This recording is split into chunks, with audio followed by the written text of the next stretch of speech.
Hi, my name is Wendy Ann Clark, and this is my channel Transformation, where I talk about how God desires that you would be transformed into the image of Jesus by the power of the Holy Spirit.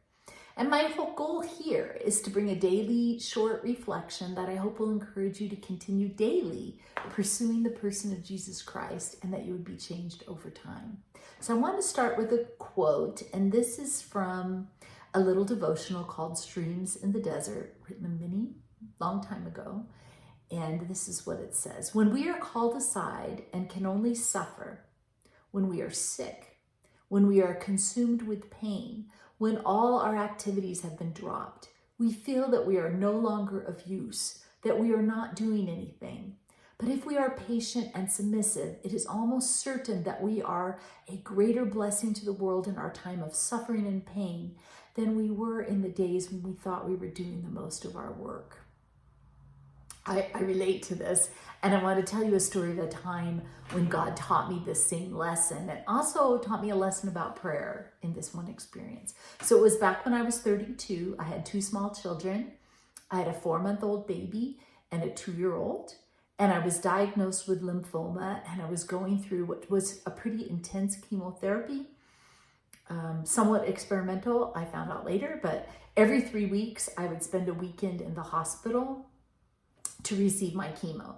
And this was because my chemo protocol was very dangerous and could kill me. And I needed to be under watchful care while I received it. And I had a central line in for the infusion of my chemo in the night, this is a separate thought. In the night, the line pulled out. So I woke up in the morning and the line had pulled out and the chemo was just going everywhere. And the hazmat people came in and it was a little scary. They came in, to take care of the chemo that's all over me and all over the bed and all over everything. But I still had a whole lot of chemo to go, at least a day or so, or something like that. So the nurse started an IV, and my veins, they're not very cooperative. And the IV would run for a while, and then the vein would, I guess the best expression of that is it would pop. You get a big bruise where it no longer works, and they move to another vein. So start in one arm, move to the other arm, and then that would pop, and then move to the wrist and the hand and the feet, and I don't know, everywhere. They were just running, and it was just really, really painful. I was in a lot of pain. Another thing about that weekend is the hospital was so full that I had a roommate that weekend. Normally, the cancer patients were in private rooms. This was at UCSF in Northern California. And normally I would have a private room, but I had a roommate, and this woman was having surgery for cancer, and she was angry, and she was very vocal about her anger, and she was uncooperative, and she was really... And she kept getting out of bed, and she got out of bed and pulled her IV out, and blood was all going across the room. And so the nurse came in and said, okay, if she gets up, press the call button and tell me if she starts to get out of bed. And I'm just having a hard time. And so now I'm gonna have to watch and tell you not to get out of bed. And she's just press the call button. So I was doing that, pressing the call button. She kept getting out of bed. And meanwhile, the nurse was trying to find someone who would come in and put in a new central line because she knew I was suffering and it was really bothering her. But it was on a weekend, and she had to you needed a surgeon who would do it and a second person, like a surgical nurse or something like that. There had to be 2 people because you can die in that as well. You could bleed out. Things could happen. There could be an emergency. And it was a weekend, and nobody wanted to call in, and nobody figured my problem of the veins popping and all as a serious problem. I wasn't going to die from it. It's very, very painful, but nobody wanted to come in. But I was coming undone, like emotionally done. I'm a very calm, even, positive kind of person, and I was having a hard time. And I remember thinking at one point, this is it. I'm gonna have a nervous breakdown. They're gonna have to put me in a straight jacket and a padded room. I'm just not gonna make it. And I was also very, very depressed that weekend. I had been doing so many things at church, so many things that I enjoyed. And when I was diagnosed, and the doctor said, you should try to continue as many things as you can as possible. I couldn't do anything. So I just had to drop out of everything. So right away I had to stop teaching college and get someone to come in and take over my class. That was really hard for me to do. I had to stop attending Bible study, and I was directing a kids musical and I had to give that up. And I even felt like I wasn't getting to be a mom to my 2 kids, and that my baby was only 4 months old, was growing up without me, and I wasn't getting to experience her being a baby. And they were telling me, you'll probably never have any more kids. Well, it turned out they were wrong about that. I couldn't read and study the Bible like I wanted to because I had what people will describe as chemo brain. Like I couldn't comprehend. I would read a paragraph over and over and over again. I love to read and study, so it's like I had hours and hours on end, but I couldn't do that. I remember watching a whole movie and at the end going, I don't even know what I just watched. I don't even remember it. It just was like a fog. I thought, well, I'll use all this time and learn how to play the guitar, but then I couldn't remember the chords, remember the things I was learning, and the tips of my fingers were numb. And I was just like, at this place, I just felt completely useless. I can't do anything. I can't be anything for anybody. I can't be there. I can't accomplish anything. And I was used to being very, very busy and accomplishing a lot. And what use do I have to God if I can't do anything? I felt so hopeless and so low. And then I was having a really hard time and thinking, this is it. I'm done. I've hit the bottom. I'm going crazy.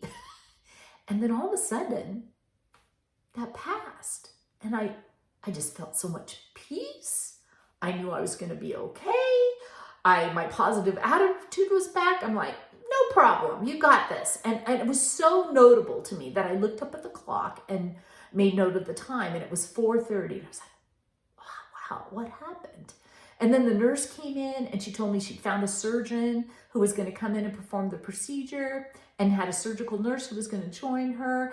And then they whipped me into surgery and put the line in, and that went easily. And the first time they put the central line in was really, I remember it being really hard. Oh, God, they were sure, and this time, whoop, right in, everything was easy. And I was wheeled back into the room, and look, the other patient had gone home.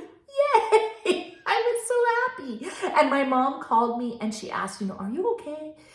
She said she'd been at Bible study that afternoon and she'd had this overwhelming sense that they needed to stop whatever they were doing and pray for me. And they did.